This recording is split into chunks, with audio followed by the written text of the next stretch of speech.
A Heart's Promise by Simon Cross. The late afternoon sun cast long shadows across the manicured gardens of Thornfield Hall as Miss Eleanor Bradford stepped carefully along the gravel path, her thoughts as turbulent as the gathering storm clouds above. The year was 1815, and at 22, she had already refused 3 marriage proposals, much to her mother's mounting despair. "Ellie," called a familiar voice, interrupting her contemplation. "Whatever are you doing out here? It's about to rain." Eleanor turned to see her younger sister Catherine hurrying toward her, golden curls bouncing beneath her bonnet. "I needed some air," Eleanor replied, smoothing her pale blue muslin dress. "Mama was being rather insistent about Lord Pembroke's attendance at tonight's ball." Catherine caught up and linked their arms together. "Can you blame her? He's quite the catch, wealthy, titled, and rather handsome too." "And insufferably proud," Eleanor added with a slight smile. "Besides, I have no intention of becoming another ornament in some gentleman's collection of accomplishments." Thunder rumbled in the distance as the sisters made their way back to the house. Their father's position as a prominent merchant had afforded them a comfortable life, but Eleanor knew her parents worried about securing advantageous matches for their daughters. While Catherine seemed happy with the traditional path laid before them, Eleanor yearned for something more, though what exactly she couldn't say. The grand ballroom of Thornfield Hall sparkled that evening, dozens of candles casting a warm glow over the assembled guests. Eleanor stood near a column, observing the dancers while skillfully avoiding Lord Pembroke's attempts to secure her hand for a set. "You appear to be hiding, Miss Bradford." The deep voice startled her, and she turned to find herself face to face with a stranger, tall, broad-shouldered, with keen gray eyes that seemed to see right through her carefully maintained facade. His clothes, while well-made, lacked the ostentation favored by many of the ton. "Mr. James Crawford," he introduced himself with a slight bow. "Recently returned from the Americas."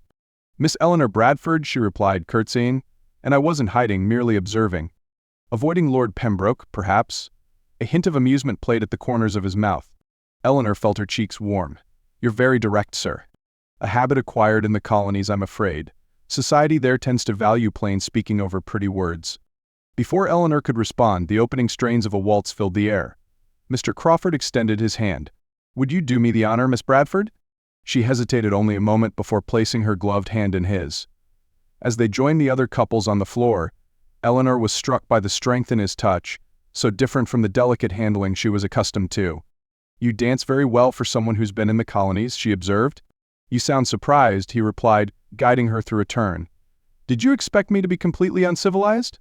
"Not at all. Though I admit to curiosity about your time there. What took you to America?" A shadow passed across his features. "Business, initially. My father's shipping company needed someone to oversee our interests in Boston, but I found myself drawn to the spirit of the place, the sense of possibility of building something new." "It sounds fascinating," Eleanor said, suddenly aware of how limited her own experiences were, "though I imagine it was quite dangerous at times." "There were challenges," he admitted, "but I learned more about myself in those 5 years than I had in all the years before." The music drew to an end, and they joined in the polite applause. "Would you care to take some air on the terrace, Miss Bradford? I find myself rather warm after the dance." Eleanor knew she shouldn't. It wasn't strictly proper to be alone with a gentleman she'd just met. But something in those gray eyes made her nod. Just for a moment. The night air was cool and fresh after the warmth of the ballroom. Eleanor could feel the curious glances of other guests through the windows, but for once, she found she didn't care. "You're different from the other young ladies here," Mr. Crawford said after a moment. "Because I don't simper and flutter my fan?" The words came out more sharply than she'd intended. He laughed softly. "Because you think before you speak, and when you do speak, you mean what you say. It's refreshing." Over the next few weeks, Eleanor found herself encountering Mr. Crawford with surprising frequency. He called at Thornfield Hall to discuss business with her father, attended the same social gatherings, and seemed to have a knack for appearing whenever she took her morning walks in the park. Their conversations ranged from literature to philosophy, from his adventures in America to her dreams of seeing more of the world. Eleanor discovered that beneath his direct manner lay a sharp wit and genuine curiosity about her thoughts and opinions. "But surely you must see that women are capable of understanding business matters," she argued one morning as they walked, her maid following at a discreet distance. "We're not all consumed by ribbons and gossip." "I never suggested otherwise," James replied, amusement warming his voice. "In fact, Some of the most shrewd business people I met in Boston were women. They simply weren't given the opportunity to show their capabilities here in England. Eleanor stopped walking and turned to face him. Then why do you seem so resistant to discussing your current business ventures with me? His expression grew serious. Because, Miss Bradford, I find myself far more interested in discussing other matters with you. He took her hand, and even through her glove, she felt the warmth of his touch.